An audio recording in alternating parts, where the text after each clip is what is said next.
Operation തൂഫാൻ കാരണം നാട്ടിൽ നല്ല പിള്ള ചമഞ്ഞിരിക്കുന്ന സ്ത്രീകളാണ് ഇപ്പൊ മൊത്തത്തിൽ അറസ്റ്റിലാവുന്നത്. പേരാമ്പ്രയില് 2 അധ്യാപികമാരെ അറസ്റ്റിലായത് നിങ്ങൾ എല്ലാവരും അറിഞ്ഞിട്ടുണ്ടാവും. മൂന്നാമത് ഇപ്പൊ ഒരു അധ്യാപിക അറസ്റ്റിലായിട്ടുണ്ട്. ഒന്ന് ആലോചിച്ച് നോക്കി, ഈ അധ്യാപികമാർക്ക് 16 വയസ്സിന് താഴെയുള്ള കുട്ടികൾക്ക് കൊടുക്കാൻ എത്ര എളുപ്പമായിരിക്കും. അതിൽ ഒരു അധ്യാപിക മാത്രം ഭിന്നലിംഗ ശേഷിയായിട്ടുള്ള ഓട്ടിസം വായിച്ച കുട്ടികളെ പഠിപ്പിക്കുന്ന ഒരു അധ്യാപിക അത്ര. അപ്പൊ അവർക്കൊക്കെ ഈ ലഹരി കൊടുത്തിട്ടുണ്ടെങ്കിൽ എന്തായിരിക്കും ആ കുട്ടികളുടെയൊക്കെ സ്ഥിതി? എങ്ങനെയാണ് ഇപ്പൊ കുട്ടികൾ ശരിക്കും സ്കൂളിലേക്ക് തന്നെ പറഞ്ഞയക്കുക? ശരിക്കും പറഞ്ഞാൽ കുട്ടികളെ സ്കൂളിൽ പറഞ്ഞയക്കുമ്പോൾ നാട്ടുകാരെയാണ് പേടിക്കേണ്ടായിരുന്നത് പണ്ട്. പക്ഷെ ഇപ്പൊ അങ്ങനെയല്ല, ടീച്ചർമാരെയാണ് പേടിക്കേണ്ടത്. അപ്പൊ അതിന്റെ ഒരു ന്യൂസ് തന്നെയാണ് ആദ്യം ഇപ്പോൾ മംഗളം പേപ്പറിൽ വന്നിരിക്കുന്നത്. MDMA ഒരു അധ്യാപികയും യുവാവും കൂടി അറസ്റ്റിൽ. MDMA സാമ്പത്തിക ഇടപാട് കേസിൽ പേരാമ്പ്ര BRCയിലെ ഒരു അധ്യാപിക കൂടി അറസ്റ്റിൽ. കോട്ടോത്ത് സ്വദേശി വലിയ പറമ്പിൽ VP നിമിഷയാണ് അറസ്റ്റിലായത്. ഇതോടെ കേസിൽ അറസ്റ്റിലായ അധ്യാപികയുടെ എണ്ണം 3 ആയി. കഴിഞ്ഞ ദിവസങ്ങളിൽ അറസ്റ്റിലായ പേരാമ്പ്ര BRCയിലെ തന്നെ അധ്യാപികമാരായ കീർത്തന, കാവ്യ എന്നിവരിൽ നിന്ന് ലഭിച്ച വിവരത്തെ തുടർന്ന് പ്രത്യേക അന്വേഷണ സംഘം നിമിഷയെ പിടികൂടിയത്. വിഷയത്തിൽ കൂടുതൽ പേർ കണ്ണികളായിട്ടുണ്ടെന്ന് വിവരത്തെ തുടർന്നായിരുന്നു വടകര റൂറൽ SP പ്രത്യേക അന്വേഷണ സംഘത്തെ നിയോഗിച്ചത്. ഇവരുടെ നേതൃത്വത്തിലാണ് അറസ്റ്റ്. നിമിഷയിൽ നിന്ന് ലഭിച്ച വിവരത്തെ തുടർന്ന് ഇടപാടുമായി ബന്ധപ്പെട്ട ഒരു യുവാവിനെയും കൂടി പിടികൂടിയിട്ടുണ്ട്. ഇരിട്ടി കൂട്ടുപുഴ തടമുറിയിൽ ജിജിൻ കുര്യാക്കോസിനെയാണ് അറസ്റ്റിലായത്. ഈ അറസ്റ്റിലായ അധ്യാപികർക്കൊക്കെ 30 വയസ്സുള്ളൂ. അതൊക്കെ എൻ്റെ വയസ്സിന് പ്രായം താഴെയാണ്. ഈ പയ്യനോ 23 വയസ്സേ ഉള്ളൂ. ഈ പ്രായത്തിലൊക്കെയാണ് ലഹരി വിറ്റ് നടന്നിരിക്കുന്നത്. ഇനിയിപ്പോൾ എന്തായാലും ജയിലിൽ കിടക്കുക, എന്തായാലും ജാമ്യത്തിൽ അവർ വരികയും ചെയ്യും. അങ്ങനെ വന്നാലും ഇനിയിപ്പോൾ അവരുടെ സ്കൂളിൽ എന്തായാലും പണിയും പോവും. ഇനിയിപ്പോൾ എന്തായാലും വെളിയിൽ ഇറങ്ങാൻ പറ്റാത്ത അവസ്ഥയാവും. ജനങ്ങൾക്ക് എന്തായാലും ആരണ മാറി പോയാണ്. ഒരു 6 മാസം കഴിയുമ്പോൾ അവളെല്ലാവരും മറക്കും. പക്ഷെ നിങ്ങൾക്ക് ഇനി എന്തായാലും നിലനിൽപ്പ് ഉണ്ടാവില്ല. ഇവരെ എന്തായാലും സമൂഹത്തിൽ ഒറ്റപ്പെടുത്തുക തന്നെ വേണം. ആഡംബരം കാണിക്കാൻ വേണ്ടിയിട്ട് നെറികെട്ട ബിസിനസ് അല്ല ചെയ്യേണ്ടത്, നല്ല ബിസിനസ് ചെയ്യണം. എന്നാൽ മാത്രമേ ബിസിനസ് നിലനിൽക്കുള്ളൂ. ഇല്ലെങ്കിൽ ഇതുപോലെ അഴി എണ്ണേണ്ടി വരും. അടുത്ത മനോരമയിൽ തന്നെ ഫസ്റ്റ് പേജിൽ ഉള്ളതാണ് സെല്യൂട്ട് ഷർമിള. ചരിത്ര സ്വർണവുമായി ഷോട്ട് പുട്ട് താരം ഷർമിള ധൻകർ. സ്വാതന്ത്ര്യ ദിനത്തിലാണ് ജനിച്ചതെങ്കിലും ജീവിതത്തിൽ സ്വാതന്ത്ര്യം അനുഭവിക്കാൻ ഷർമിള ധൻകറിന് 40 വർഷം കാത്തിരിക്കേണ്ടി വന്നു. 2ാം വയസ്സിൽ പോളിയോ ബാധിച്ച് ഇടതുകാലിന് ബലക്ഷയം സംഭവിച്ചതു മുതൽ 26ാം വയസ്സിൽ ഭർത്താവിന്റെ ക്രൂരമായ പീഡനം സഹിക്കവയ്യാതെ വീട് വിട്ടിറങ്ങേണ്ടി വന്ന ഇതുവരെ ഷർമിളയുടേത് നിസ്സഹായമായ ജീവിതമായിരുന്നു.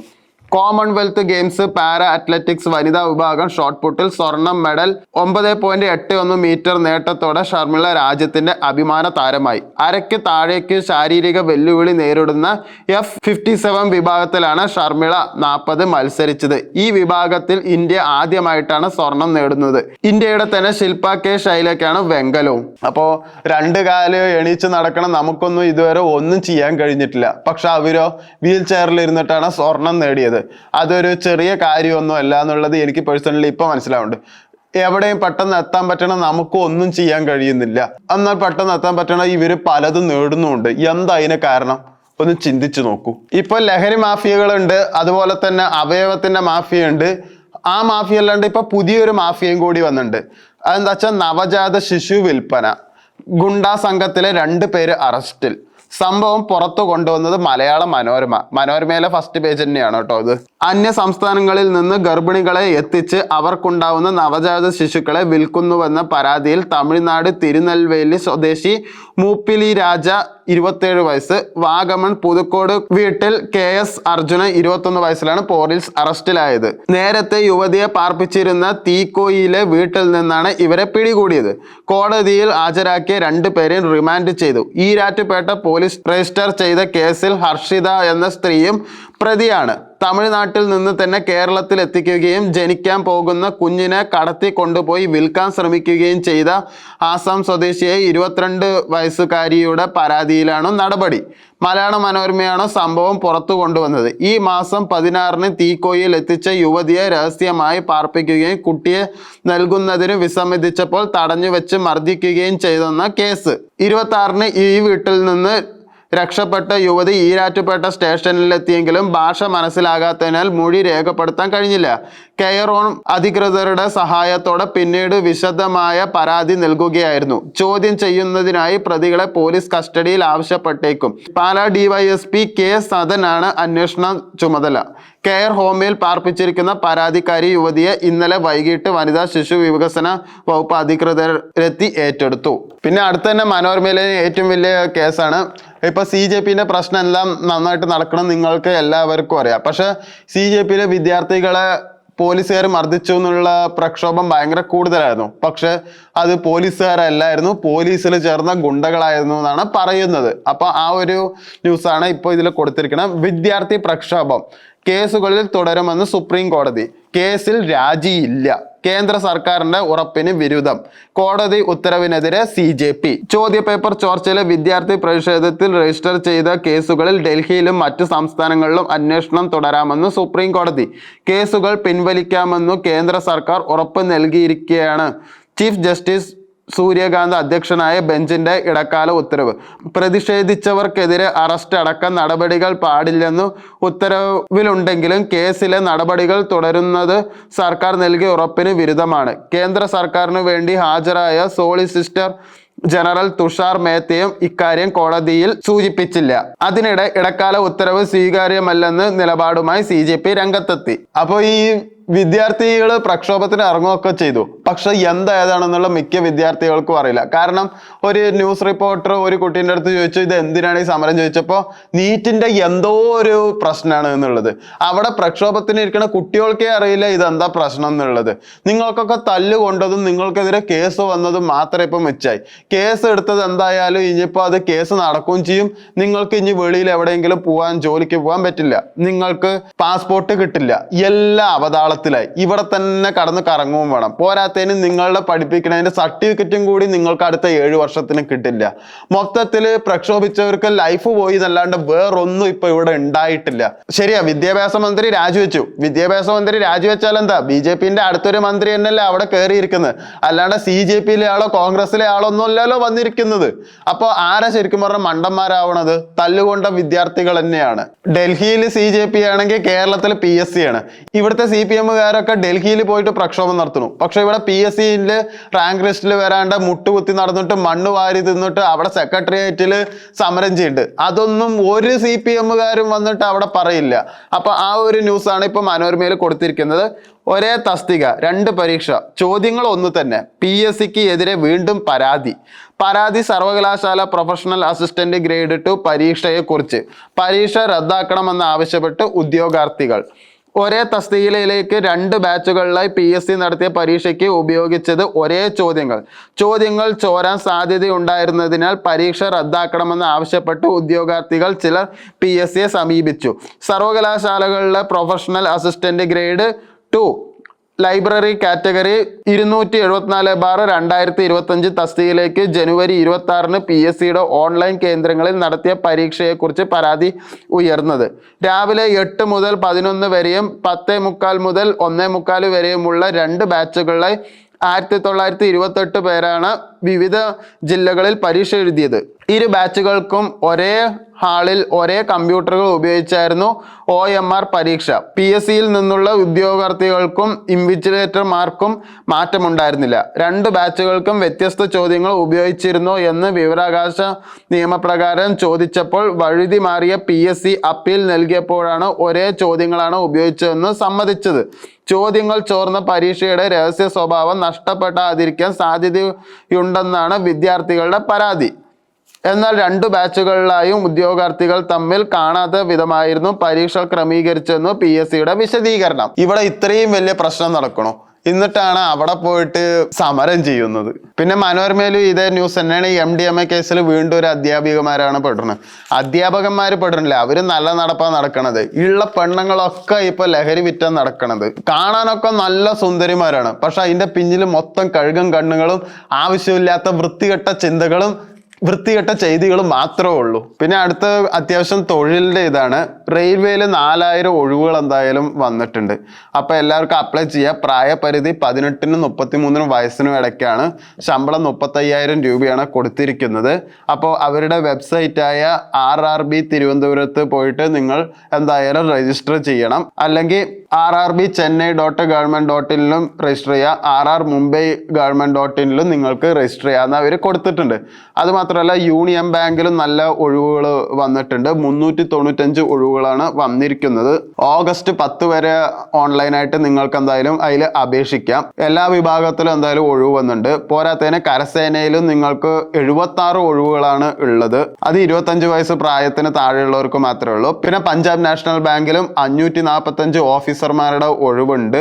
അതിൽ പ്രായം 30 വയസ്സ് വരെയാണ് പറഞ്ഞിരിക്കുന്നത്. പട്ടികജാതി പട്ടികവർഗക്കാർക്ക് അതിലും ഇളവുണ്ട് എന്നാണ് ഇതിൽ കാണിച്ചിരിക്കുന്നത്. അപ്പൊ കുറെ ജോലി ഒഴിവുകൾ എന്തായാലും മനോരമയിൽ നിറയെ കൊടുത്തിട്ടുണ്ട്. അപ്പൊ അത് തൊഴിൽ വാർത്ത ഒക്കെ വായിക്കണവർക്കാണെങ്കിൽ കൂടുതലായാലും അറിവ് എന്തായാലും കിട്ടുകയും ചെയ്യും. ടൈഗർ ഷറഫ് എന്ന നായകനെ നമുക്ക് എല്ലാവർക്കും അറിയാം. അദ്ദേഹത്തിന്റെ ഭാഗ്യ സിനിമ ഫ്രാഞ്ചൈസി എല്ലാം ഫ്ലോപ്പ് ആണെങ്കിലും എല്ലാവരും അത് കാണാറുണ്ട്.